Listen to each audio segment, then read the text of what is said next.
एक बंदे की आंखें नहीं है और एक बंदे की आंखें हैं। जिसकी नहीं है उससे पूछ ले, वो कहेगा पूरी दुनिया की रोशनी मुझे दे दें, मुझसे ले लें और मुझे आंखें दे दें।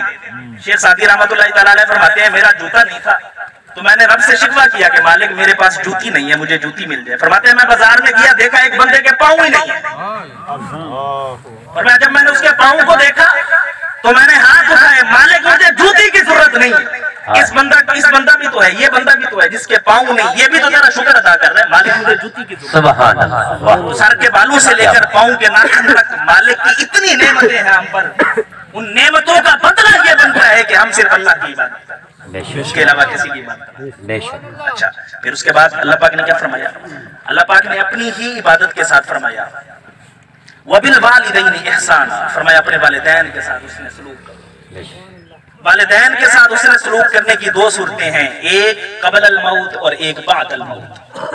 जब वालिदैन जिंदा होते हैं तब भी उनके साथ उसने सलूक करना है, जब वालिदैन इस दुनिया से रहलत कर जाए तब भी उनके साथ उसने सलूक करना है। एक बंदा हुजूर अलैहिस्सलाम की बारगाह में गया, आप हदीस मुबारक से बात करेंगे इंशाअल्लाह, और गिनती करते जाए कि मैं कितनी चंद मिनट में कितनी हदीसें आपकी गोशगुजार करता हूँ। हदीस नंबर 1, एक बंदा हुजूर की बारगाह में गया, उसने आकर अर्ज की या रसूलुल्लाह सल्लल्लाहु अलैहि वसल्लम लश्कर जिहाद में जा रहा है, मुझे इजाजत दें मैं उस जिहाद में जाना चाहता हूँ। सहाबा किराम का अपना जज्बा था, इस्लाम को उन्होंने हमें प्लेट में रख कर दिया। सहाबा किराम रज़ियल्लाहु तआला अन्हुम अहले बैत अतहार ने हमें इस्लाम प्लेट पे रख कर दिया, हमें मेहनत नहीं करना पड़ी।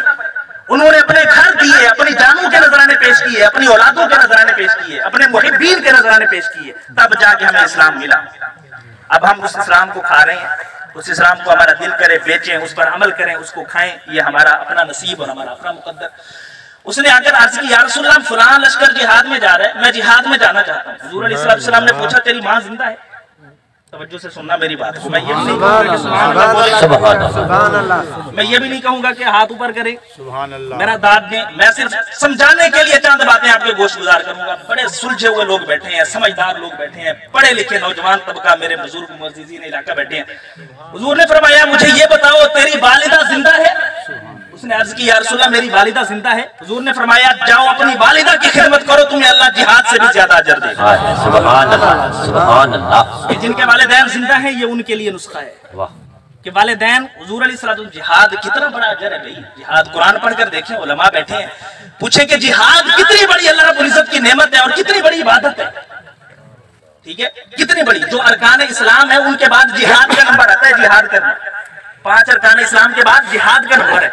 वो हुजूर से जिहाद की इजाजत तलब कर रहे हैं और हुजूर फरमा रहे हैं जाओ अपने वालिदैन की खिदमत करो, अल्लाह तुम्हें जिहाद का सिला देगा। और हम देखें दुनिया के हर दरवाजे पर भटकते हैं सिवाय वालिदैन के दरवाजे पर आने। ठीक है, दुनिया के हर पीर का दरवाजा खटखटाते हैं कि हमें जिंदगी में सुकून मिल जाए, लेकिन वालिदैन घर में नाराज बैठे हैं, वालिदैन बस दुआएं दे रहे हैं, पूरी दुनिया से दुआएं बटोर रहे हैं। यह तल्ख हकीकत है हमारे मुआशरे की। मेरे भाइयों, वालिदैन को राजी कर लो, दुनिया का कोई दर सिवाय अल्लाह के दर के तुम्हें राजी करने की जरूरत नहीं। ये याद रखें मेरी बात, वालिदैन का दर राजी हो, मालिक का दर राजी हो, दुनिया भी पार, कब्र भी पार, आखिरत भी पार। बेशक। हदीस नंबर 2 समाअत फरमाएं। हजरत अनस बिन मालिक रज़ियल्लाहु तआला अन्हु हुजूर अलैहिस्सलाम की बारगाह में बैठे हैं, रिवायत करते हैं कि एक दिन हुजूर अलैहिस्सलाम मिंबर पर चढ़ने लगे। हुजूर अलैहिस्सलाम एक सीढ़ी पर चढ़े तो आपने फरमाया आमीन, दूसरी सीढ़ी पर चढ़े तो फिर फरमाया आमीन, तीसरी सीढ़ी पर चढ़े फिर फरमाया आमीन। साहबा परेशान है, हुजूर ने कोई दुआ ही नहीं मांगी, कोई दुआ करने वाला भी नहीं है, हुजूर फिर भी आमीन कह रहे हैं। पूछ रहे थे या रसूलल्लाह मसला क्या है, हमें भी तो समझाए। 3 बार आमीन कह दिया, हमें समझाए। हुजूर अलैहिस्सलाम ने फरमाया अनस सुनो, अभी अभी जिब्राइल आए थे, उन्होंने आकर एक दुआ की और पहली दुआ ये की कि अल्लाह जिस बंदे के सामने तेरे महबूब का नाम लिया जाए और तेरे महबूब का नाम सुनकर वो तेरे महबूब पर दुरूद ना पढ़े, अल्लाह उसको तबाह बर्बाद कर दे। तो हजरत जिब्राइल कहते हैं मैंने भी कहा आमीन, या रसूलल्लाह आप भी कहें आमीन। तो हुजूर फरमाते हैं पहला आमीन मैंने इसलिए किया। हम मसले की बात भी समझा दें, जब भी हुजूर अलैहिस्सलाम का नाम लिया जाए उस वक्त हुजूर का नाम सुनकर दुरूद शरीफ पढ़ना ये लाज़िम व मलज़ूम अमल है। सुभान अल्लाह, सुभान अल्लाह, ये वाजिब है हर बंदे के ऊपर। ठीक है, अच्छा हमारे सुन्नी हज़रात अंगूठे चूमते हैं, ये एक मुस्तहब अमल है, याद रखें, कोई फर्ज अमल नहीं है। ठीक है, बहुत से लोग ऐसे हैं अंगूठे चूम के आंखों पर लगा लेंगे, दुरूद नहीं पढ़ेंगे, वो सब गलत करते हैं, याद रखें। अच्छा अमल किया कि पहले दुरूद पढ़े, उसके बाद अंगूठे चूम के लगाए। सहाबा किराम से हदीस में साबित है, हजरत अबू बकर सिद्दीक से भी है, उसके ऊपर कलाम भी है, वो मुस्तहब अमल है। लेकिन जो लाजिम व मलजूम अमल है वो हुजूर की जात पर दुरूद पढ़ना है। ठीक है, ये याद रखें। अच्छा, एक बंदा अंगूठे चूम लेता है, दुरूद नहीं पढ़ता, वो भी इस दुआ में शामिल हो जाएगा, याद रखें। हुजूर ने फरमाया कि मेरा नाम सुन ले और मुझ पर दुरूद न पढ़े, वो बर्बाद हो जाए। अंगूठे चूमना मुस्तहब अमल, दुरूद पढ़ना लाजिम व मलजूम वाजिब अमल। इसलिए पहले दुरूद पढ़ा करे, बाद में अंगूठे चूम के आंखों पर लगाया करे। ये मसले बताना भी हमारा काम होता है, याद रखें। उलमा का काम है, उलमा का ही काम था कि उन्होंने लोगों को सीधा रास्ता दिखाना था। उलमा ने सीधा रास्ता नहीं दिखाया तो फिर सीधे रास्ते तलाश करने के लिए हमने बहुत से दर तलाश कर, और वो सारे गुमराही के रास्ते हैं। हुजूर अलैहिस्सलाम ने फरमाया कुर्बे क़यामत, एक और हदीस में सुनने, हुजूर अलैहिस्सलाम ने फरमाया कुर्बे क़यामत इल्म को उठा लिया जाएगा। साहबा ने अर्ज की, या रसूलल्लाह, क्या लोगों के सीनों से इल्म को निकाल लिया जाएगा? हुजूर ने फरमाया नहीं, सीनों से नहीं निकाला जाएगा, बल्कि अहले इल्म को उठा लिया जाएगा, उलमा को उठा लिया जाएगा। उलमा की जगह पे उनके जो पीछे बैठेंगे वो जाहिल होंगे, और हुजूर ने फरमाया वो गलत फतवा देंगे, गलत मसले बताएंगे लोगों को, वो खुद भी जहन्नम का ईंधन बनेंगे, जिनको मसला बता रहे हैं वो भी जहन्नम का ईंधन। तो हमारी ये तल्ख हकीकतें हैं जो मैं आपके सामने बयान करूंगा, दो चार। अच्छा, दूसरी दुआ कौन सी थी? हुजूर अलैहिस्सलाम ने फरमाया, हजरत जिब्राइल कहते हैं, या रसूलल्लाह, जिस बंदे ने रमजान शरीफ को पाया और रमजान शरीफ पाने के बावजूद अपनी बख्शिश ना करवा सका, आय अल्लाह उसे भी तबाह बर्बाद कर। हुजूर फरमाते हैं आमीन। मैंने दूसरा आमीन का, ठीक है। रमजान शरीफ को पाना मतलब आगे आ रहा है रमजान शरीफ। कितने लोग हैं जो रोजे नहीं रखेंगे, फर्ज है रोजे? कितने लोग हैं जो नमाजें नहीं पढ़ेंगे? कितने लोग हैं जो नमाज तरावीह अदा नहीं करेंगे? हुजूर अलैहिस्सलाम रमजानुल मुबारक का महीना आता, हजरत अम्मा आयशा सिद्दीक़ा रज़ियल्लाहु तआला अन्हा फरमाती हैं, हुजूर कमर बस्ता हो जाते, न दिन का पता चलता न रात का पता चलता। हुजूर अलैहिस्सलाम इस कदर इबादत करते हैं। यार मुझे बताओ, हुजूर को इतनी इबादत करने की क्या जरूरत? हुजूर इमामुल अंबिया है, ताजदार कायनात है। अंबिया का तो मनसब ही यही है। तमाम उलमा मुत्तफिक हैं इस मसले पर कि अंबिया की जो जात होती है वो मासूम अनिल खता होती है, उनसे गलती सरजद नहीं होती। तो उनको इतनी इबादत करने की क्या जरूरत? दरअसल वो हमें बताना चाहते थे, समझाना चाहते थे, भी लोगों हमें तो जरूरत ही नहीं है, तुम्हें जरूरत है। सुबह से लेकर शाम तक तुम्हारी जुबान से गलासत निकलती है, सुबह से लेकर शाम तक तुम्हारे हाथ में बुराई में जाते हैं, जरूरत तो तुम्हें है बख्शवाने की। और आजकल हमें कहते हैं जी हम बख्शे हैं, हुजूर नजर करम फरमाएंगे तो हम जन्नत में चले जाएंगे। हुजूर की नजर करम अलग अपनी जगह पे। कभी मैं आपको सादा मिसाल दे दूं, कभी ऐसा हुआ ये जमीन पड़ी है, गंदम का मौसम है, आप इसमें बीज भी न डालें और बैठ जाएं, अल्लाह रहमत फरमाएगा तो गंदम उगाएगी। कभी ऐसा हुआ है? कभी नहीं ऐसा हुआ। बीज डालेंगे फिर आप उम्मीद लगा के बैठेंगे अल्लाह की रहमत से कि अल्लाह चाहे तो गंदम उगा दे, ना चाहे तो ना उगा दे। कौन है पूछने वाला उससे? बैरूनी इलाकों में जाए, बारिश ना आए, चने बीजते हैं, ना उगे, कोई पूछने वाला है? हुजूर अलैहिस्सलाम की शफ़क़त और रहमत का मतलब ये है कि भाई पहले अमल करो, फिर उस अमल की मकबूलियत हुजूर जाने और खुदा जाने। हुजूर अलैहिस्सलाम पार लगवा देंगे। हम करते कुछ नहीं है और डाल के बैठे हैं सारा मलबा के, हम हुजूर के उम्मती हैं, हमें वो क्यों जहन्नम में जाने देंगे? हुजूर अलैहिस्सलाम ने तो अपनी बेटी को फरमाया था, ऐ मेरी बेटी हसब नसब पे फख्र ना करना। सैयदा फातिमा ज़हरा सलामुल्लाह अलैहा, उनको फरमाया था, बेटी ये ना देखना कि मोहम्मद मुस्तफा की बेटी हो, ये ना सोचना कि हसनैन करीमैन की अम्मा हो, ये ना सोचना कि अली इब्न अबी तालिब की बीवी हो, और ये भी ना सोचना कि खातून जन्नत हो। फरमाया जो कब्र है वो अमाल पूछती है,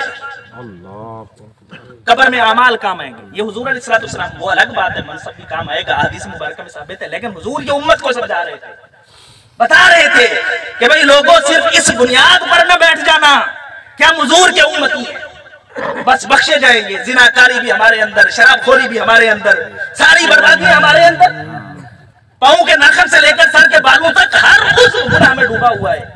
और कह रहे हैं, नारे लगा रहे हैं कि हुजूर अलैहिस्सलाम करम करेंगे तो हम बख्शे जाएंगे। हुजूर ने करम जरूर करना है, लेकिन कुछ हमारे पल्ले भी तो होना चाहिए भाई, कुछ हमें भी तो करना चाहिए। दुनिया कमाने की खातिर कितना कुछ करते हैं, आखिरत कमाने की खातिर कुछ भी नहीं करते। रिज़्क है, अब सारे मेरे भाई बैठे हैं, कुरान मजीद इतना तो समझते हैं ना कि रिज़्क का वादा अल्लाह ने किया है, रिज़्क का वादा अल्लाह ने किया है, लेकिन उस रिज़्क के पीछे दर बदर भटक रहे हैं, सुबह से लेकर शाम तक रिज़्क की खातिर तगड़ाव कर रहे हैं, अल्लाह को नाराज करके। और अल्लाह ने कहा है कि कब्र और हश्र की तैयारी खुद करके आना है। वो हमने अल्लाह पे छोड़ दी और जिस चीज का वादा अल्लाह ने किया था वो हम खुद कमाने लगे।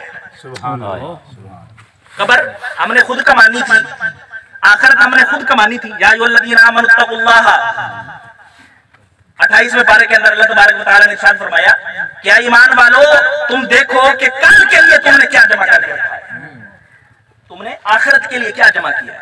तो आखिरत के लिए यही हमारी दोस्तों की जो महफिल होती है, सुबह से लेकर शाम तक गालम गलोच, एक दूसरे को बुरा भला कहना, एक दूसरे की गीबत करना, ये छोटे छोटे गुनाह जिन्हें हम छोटा समझते हैं, कल को यही हमारे गले का फंदा होंगे, याद रखें। अब अपने मौजू की तरफ आऊं। हुजूर अलैहिस्सलाम ने फरमाया, हदीस पाक, नबी मुकर्रम शफी मुअज़्ज़म ने फरमाया कि ऐसे लोग भी होंगे तुम में से कि जो अपने वालिदैन को गालम गलोच देंगे, उन पर लान तान करेंगे। हुजूर अलैहिस्सलाम ने फरमाया, या रसूलल्लाह ऐसे लोग किधर, अपने वालिदैन को कैसे गालम गलोच देंगे, लान तान करेंगे। हुजूर ने फरमाया, जब एक बंदा दूसरे के माँ बाप को गाली देगा, लानत करेगा, वो बदले में इसके माँ बाप को देगा, तो गोया ये खुद दोनों अपने अपने माँ बाप को गालियां दे रहे हैं। तो हमारे नौजवानों की मजलिस कोई ऐसी है जिसमें गालम गलोच ना हो? मुझे बताएं, बैठे हैं मेरे नौजवान भाई, मैं भी उनमें शामिल हूं। हम मजाक में भी बात करते हैं, तो जब तक माँ बहन की गाली ना दे तब तक हमारा हाजमा ही ठीक नहीं होता। ठीक है, हम दोस्ती में, हमारी दोस्तियां हैं और हमारी दोस्तियां भी ऐसी हैं कि जो हमें आखिरत में नुकसान पहुंचाने वाली हैं। कभी किसी दोस्त ने कहा कि भैया आओ मैं मस्जिद में जा रहा हूं, तो आपको मैंने लेकर ही जाना है लाजमी, क्योंकि दुनिया की हर महफिल में तो मेरे शरीक होता है, बुराई में मेरे शरीक है, तो भाई अच्छाई में क्यों नहीं शरीक कर रहा उसे, अच्छाई में क्यों नहीं गवाह बना रहा उसे।